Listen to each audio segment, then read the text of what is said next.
एक समय की बात है, धर्म और कर्म आपस में लड़ने लगे कि हम दोनों में बड़ा कौन है। तब वह लड़ते हुए न्याय मांगने के लिए राजा विक्रमादित्य के पास पहुँचे। उस समय राजा विक्रमादित्य जैसा सही न्याय कोई और नहीं कर सकता था। उनके न्याय की प्रसिद्धि चारों तरफ फैली हुई थी। राजा विक्रमादित्य ने जब कर्म और धर्म को अपनी राजसभा में आते देखा तो उनका अभिवादन कर आने का कारण पूछा। तब कर्म और धर्म ने कहा, हम आपके राज दरबार में न्याय मांगने के लिए आए हैं। हम जानना चाहते हैं कि हम दोनों में से बड़ा और श्रेष्ठ कौन है। तब राजा विक्रमादित्य कर्म और धर्म को साथ लेकर एक स्थान पर गए जहाँ पर कोई साधु तपस्या कर रहे थे। वहाँ पर पहुँचते ही उन्हीं साधु का कोई शिष्य उनके पास दर्शन के लिए जा रहा था। तब विक्रमादित्य ने धर्म को अपने पास रोककर कर्म को अकेले उस शिष्य के साथ जाने के लिए कहा। कर्म उस शिष्य के साथ चल गया। जब वह साधु के दर्शन के लिए उस स्थान पर पहुँचे तो उन्होंने देखा कि साधु तो तपस्या में लीन है। तब वह साधु को जगाने का प्रयास करने लगा।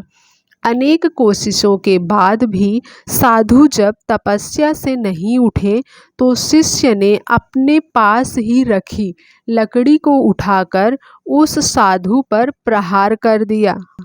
इस पर साधु क्रोधित होकर उसे श्राप दे दिया। कर्म ने सारा वृत्तांत आकर राजा विक्रमादित्य को सुनाया। तब राजा विक्रमादित्य ने धर्म को अकेले उस शिष्य के साथ जाने के लिए कहा। जब धर्म उसके साथ गया तो शिष्य को अपनी गलती का एहसास हुआ और वह फिर से साधु से मिलने गया और साधु से माफ़ी मांगने लगा। तब साधु को भी शिष्य पर दया आ गई।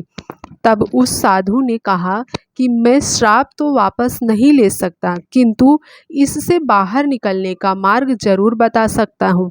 इस प्रकार साधु ने शिष्य को श्राप से बाहर निकलने का मार्ग बताकर उनका जीवन खुशियों से भर दिया। जब धर्म पुनः विक्रमादित्य के पास आया तब राजा विक्रमादित्य धर्म और कर्म तीनों मिलकर राजा के दरबार में गए, जहाँ पर विक्रमादित्य ने अपना फैसला सुनाया। राजा विक्रमादित्य ने कहा, यदि कर्म अकेला होता है तो उसे यह ज्ञात नहीं होता है कि क्या सही है और क्या गलत है। धर्म के साथ होने पर ही यह फैसला किया जा सकता है कि हम जो कर्म कर रहे हैं वह हमारे लिए, समाज के लिए और देश के लिए सही है या नहीं।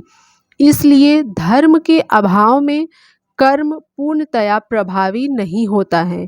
इसलिए धर्म और कर्म में धर्म बड़ा है। इस प्रकार कर्म ने धर्म से माफ़ी मांगी और फिर दोनों साथ में चले गए। तो दोस्तों, धर्म बड़ा है या कर्म, इस पर आपको हमारी यह जानकारी कैसी लगी हमें कमेंट करके ज़रूर बताइएगा।